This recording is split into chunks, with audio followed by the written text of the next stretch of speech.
How do you answer questions about well-being in the job interview? Hello, I'm Anthony. I'm the Career Doctor. I'm here on YouTube to help you manage your career. So it's Crazy Socks for Docs Day all around the world. It's an international day to help raise awareness about mental health and well-being issues for both doctors and health professionals in general. An idea that was come up with by an Australian doctor, Dr Geoff Toogood. And of course we all wear crazy socks on a day like this to show our support. So I wanted to make a video in conjunction with that theme, something that might be helpful to you guys in terms of how we can think about well-being issues when we're thinking about our medical career. And one thing I've noticed over the last few years is that questions in the job interview around well-being have become more popular. They've even maybe replaced other questions like questions about work conflict. So it's not unusual these days to have a question around the well-being issue. And this is not really surprising given the recent focus that we've had on improving the culture of medicine, at least in this country in particular. But I do think it raises interesting questions for interview panels as to how to approach this concept and what you're actually trying to select for here.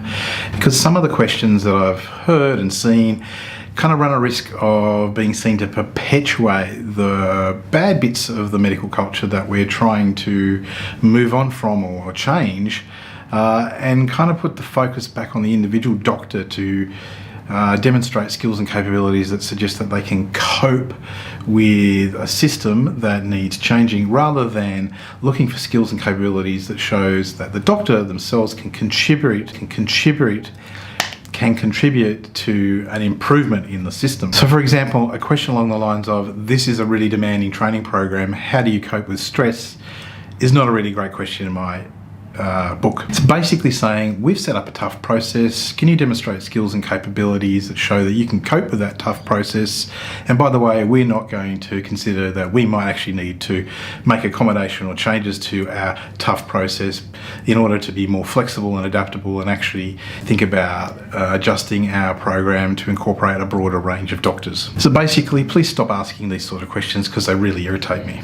So questions about well-being can obviously be asked in a hypothetical way or in a behavioural format. Today I'm going to look at an example of a typical question in the behavioural format. Here's the question. Can you give us an example of how you would have provided support to another colleague in the past? So this is a question that I think is useful because it gives the doctor, a candidate, an opportunity to show that they can contribute towards creating a positive culture in the workplace, and avoids inferences about them needing to be able to cope with bad culture. So what I want to do with this question is a few things. First, I want to deconstruct the question. Let's look at what the panel may be wanting to know about or get at with that question. And we'll do that using a competency framework. Next, we will look at the sort of examples that might work well for this question. And finally, we'll pick one of these examples and talk about how you might use this example to sell yourself to the panel. Because after all, this is about the interview and it's about showing the panel how you can most effectively fill the role and be the best candidate for the job. So let's look at my old friend, the CanMEDS framework. If you've not heard of the CanMEDS framework, it's basically the original model for the competencies that a good doctor should demonstrate and how we conceive of that so-called good doctor. So it's a way of assessing people's performance, and that's what we're doing in the interview and job selection process. We're assessing your performance and suitability to do a new role. So key with any medical job interview question is to think about what particular competencies the panel may be wanting to address with any particular question. And then maybe even think about a few more that they might not have even considered for bonus points. And then, and only then, pick an example that helps you to demonstrate as many of these competencies as you can as possible. Bearing in mind you'll have more than one question, so there's opportunity to demonstrate other competencies in other questions, obviously. And you don't need to demonstrate all competencies in one particular example or question. So for this particular example, helping out another colleague, there's an obvious competency, isn't there? The one that leaps out is obviously collaboration. This question allows you to demonstrate that you value teamwork and how you're team oriented and how you look after other people in your team. But let's look at some of the other competencies in this framework.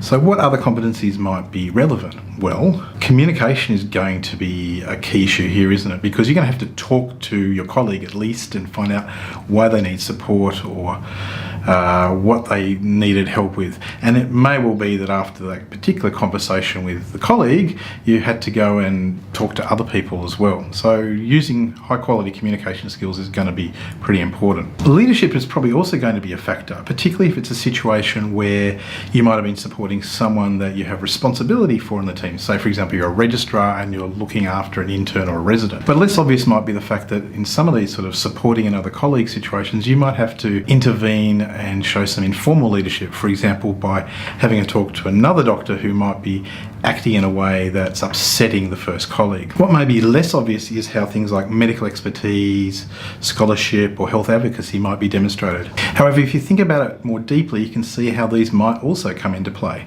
For example, if you've done training as a teacher or a supervisor, you might be able to use some of the skills that you've learned in communication and feedback from your training to conduct yourself in that particular example and get the best result from it. And that's where this framework comes in really handy. It gives you other ideas and other things that you can think about talking about and how to link your skills and competencies with the example that you're putting forward. So then let's talk about the types of examples that might actually be useful to discuss with this particular question. So one example might be a situation where you are asked to or offered to mentor a doctor who was new to the hospital or new to the health service. Another situation might be where you recognise that one of your peers was struggling to balance their workload with, say, preparing for exams and maybe some other stuff in their life, and you offered to help out by maybe covering some of their workload or covering some of their shifts. And another situation might be where you supported a more junior colleague who was struggling with, say, their registrar or consultant who was giving them a bit of a hard time or potentially even acting in a bullying way towards them. So let's take the first example here, a situation where you help someone to have a good start in their new role at the hospital. How might we describe that to the panel? Well, generally we use the STAR approach, that's situation, task, action, results, with an emphasis on results because that's the critical part in giving your example. But before we launch into STAR, it's a good idea to give the panel an idea why you're using this particular example, and the why is what competencies you think that the example helps demonstrate about you. So we might start out by saying something like this. So the situation I'm going to describe is going to highlight my skills as a collaborator, a leader, a medical expert, and a communicator. You might also choose to give the why at this point, i.e.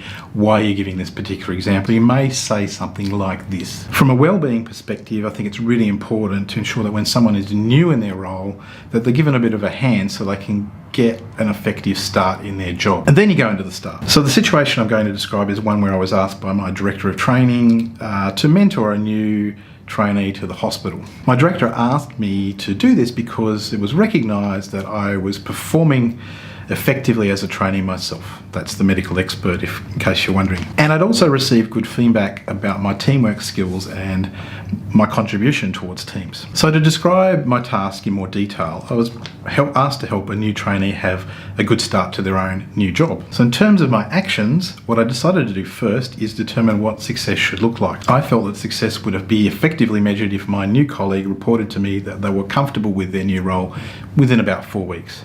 So this then gave me a bit of a time frame to work with. So I developed a schedule of times to meet with my colleague. I also developed a list of key things that I thought that they should know about, as well as key things they should be able to do, and key people that they should be introduced to. I then prioritised this list and shared it with my colleague. Then we worked through the list over our 4 weeks together. I made sure that I allowed for plenty of questions from my colleague as well as time to go back over points, not assuming that everything had stuck the first time. The end result was great. My colleague was really glad to have my support at the start and was really confident and happy at the end of our 4-week program. I felt like I learnt a lot from going through this process, and I've actually used it several times since and found it to be a really useful approach. So there you have it. Questions about well-being are common in the job selection process.